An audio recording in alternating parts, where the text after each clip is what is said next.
Utang luar negeri Indonesia pada Juli 2025 tercatat sebesar 432,5 miliar dolar Amerika Serikat atau sekitar 7.089 triliun rupiah. Untuk mendukung kebijakan tersebut, perlu ada kebijakan penurunan suku bunga kredit agar permintaan kredit dari pelaku usaha meningkat.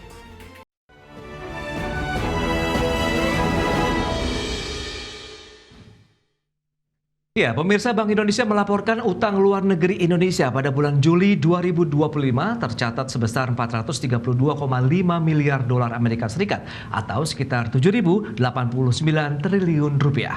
Ya, angka ini tumbuh 4,1% secara tahunan. Utang luar negeri Indonesia pada Juli 2025 tercatat sebesar 432,5 miliar dolar Amerika Serikat atau sekitar 7.089 triliun rupiah. Lebih rendah dari bulan sebelumnya yakni 434,1 miliar rupiah. Direktur Eksekutif Departemen Komunikasi Bank Indonesia Ramdan Denny Prakoso melaporkan, secara tahunan posisi utang eksternal Indonesia pada Juli 2025 tumbuh 4,1% dari posisi Juli 2024. Jumlahnya tumbuh melambat dibandingkan Juni 2025 yang meningkat 6,3%. Adapun ULN pemerintah pada Juli 2025 tercatat sebesar 211,7 miliar dolar Amerika Serikat atau tumbuh 9% secara tahunan. ULN pemerintah dimanfaatkan untuk sektor jasa kesehatan dan kegiatan sosial sebesar 23,1%, jasa pendidikan 17%, administrasi pemerintah, pertahanan dan jaminan sosial wajib 15,9%, konsumsi 12,1%, serta transportasi dan pergudangan 8,9%. Tim Liputan, IDX Channel.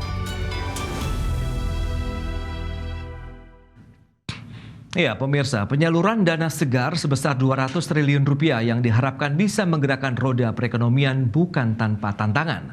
Sejumlah kalangan menilai masih tingginya suku bunga kredit dan belum membaiknya iklim investasi diakui masih menjadi kendala untuk mewujudkan target pemerintah. Penyaluran dana segar sebesar 200 triliun rupiah yang diharapkan bisa menggerakkan roda perekonomian bukan tanpa tantangan. Direktur Program dan Kebijakan Prasasti Center for Policy Studies Peter Abdullah menilai, untuk mendukung kebijakan tersebut perlu ada kebijakan penurunan suku bunga kredit agar permintaan kredit dari pelaku usaha meningkat. Tak hanya itu, belum membaiknya iklim investasi juga menjadi penyebab permintaan kredit dari pelaku usaha masih rendah. Peter berharap ada jaminan kepastian investasi serta penurunan suku bunga kredit agar pelaku usaha bisa berekspansi. Bisa terjadi, kebijakan yang dibutuhkan itu tidak cukup dari sisi fiskal. Harus diiringi dengan kebijakan dari sisi moneter.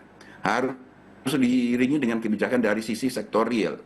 Ya, sisi moneter agar supaya kita bisa memastikan suku bunganya benar-benar turun. Sektorial kita harus bisa memastikan bahwa iklim investasi kita benar-benar membaik sehingga demand untuk kredit itu meningkat.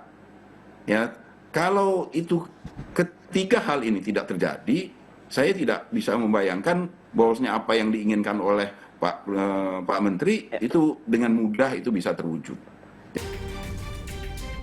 Sementara itu, Ketua Umum Himpunan Industri Mebel dan Kerajinan Indonesia Abdul Sobur berharap perbankan mau menurunkan suku bunga kredit yang saat ini masih membebani para pelaku usaha, khususnya di sektor UMKM. Penurunan suku bunga kredit yakini akan menciptakan pertumbuhan. Pelaku usaha juga berharap penyaluran dana segar 200 triliun ini bisa tepat sasaran sehingga benar-benar bisa menggerakkan sektor padat karya. Yang mahal, katakanlah misalnya 10 ke atas sampai 12% itu nggak efektif. Karena coba kita Thailand aja di 3% sekarang ya. Rata-rata kan di 6%. Kita gunakan misalnya 6% saja itu akan menciptakan pertumbuhan pasti. Ya. Seperti diketahui, pemerintah resmi menyalurkan dana segar 200 triliun rupiah ke perbankan Himbara. Dengan penyaluran ini, pemerintah berharap dana segar tersebut dapat memperkuat likuiditas perbankan, yang pada akhirnya mampu menciptakan peluang ekonomi melalui penyaluran kredit ke sektor real. Dari Jakarta, Tim Liputan, IDX Channel. Ya pemirsa, sebelumnya Menteri Keuangan Purbaya Yudisadewa memastikan penyaluran dana segar 200 triliun rupiah ke sistem perbankan telah terrealisasi. Dana tersebut dikucurkan ke 5 bank besar milik negara, Bank Mandiri, BRI, BNI, BTN, dan Bank Syariah Indonesia. Penempatan dana segar di Bank Mandiri, BRI, dan BNI masing-masing sebesar 55 triliun rupiah. Sementara penempatan dana segar di BTN sebesar 25 triliun rupiah dan Bank Syariah Indonesia sebesar 10 triliun rupiah.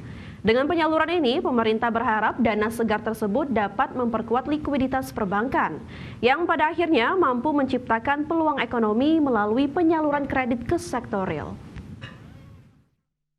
Di Mandiri itu kita taruh 55 triliun, BRI 55 triliun, BTN 25 triliun, BNI 55 triliun, BSI 10 triliun.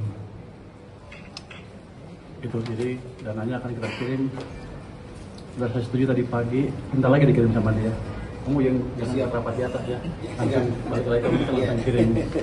Jadi saya pastikan dana yang 2 triliun masuk ke sistem perbankan hari ini, dan mungkin banyak habis itu bingung berpikir nyalurin kemana. Pasti pelan-pelan akan dikredit sehingga ekonomi bisa bergerak. Ya, pemirsa, Otoritas Jasa Keuangan menerbitkan Peraturan OJK Nomor 19 Tahun 2025 tentang kemudahan akses pembiayaan kepada UMKM.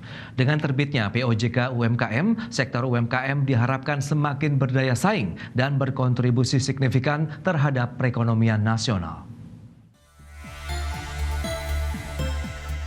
Otoritas Jasa Keuangan menerbitkan Peraturan OJK Nomor 19 Tahun 2025 tentang kemudahan akses pembiayaan kepada UMKM. Aturan ini ditujukan untuk memperkuat pemberdayaan UMKM sehingga mampu meningkatkan ketahanan dan pertumbuhan ekonomi nasional. Dalam keterangan resminya, Kepala Eksekutif Pengawas Perbankan OJK, Dian Ediana Rai menegaskan, aturan baru ini merupakan tindak lanjut amanat Undang-Undang Nomor 4 Tahun 2023 tentang pengembangan dan penguatan sektor keuangan setelah melalui konsultasi dengan DPR RI. Aturan tersebut mewajibkan Bank Umum, BPR, Bank Syariah, BPR Syariah, serta lembaga keuangan non-bank konvensional maupun syariah untuk memberikan kemudahan pembiayaan pada UMKM. Dengan terbitnya POJK UMKM, sektor UMKM semakin berdaya saing dan berkontribusi signifikan terhadap perekonomian nasional. Hingga Juli 2025, kredit perbankan tumbuh 7,03% secara tahunan menjadi 8.043,2 triliun rupiah. Kredit investasi mencatat pertumbuhan tertinggi 12,42%, disusul kredit konsumsi 8,11%. Sementara kredit modal kerja hanya naik 3,08%. Dari sisi debitur, kredit korporasi tumbuh 9,59%, sedangkan kredit UMKM hanya naik 1,82%, seiring fokus perbankan pada pemulihan kualitas kredit. Jakarta, Tim Liputan IDX Channel.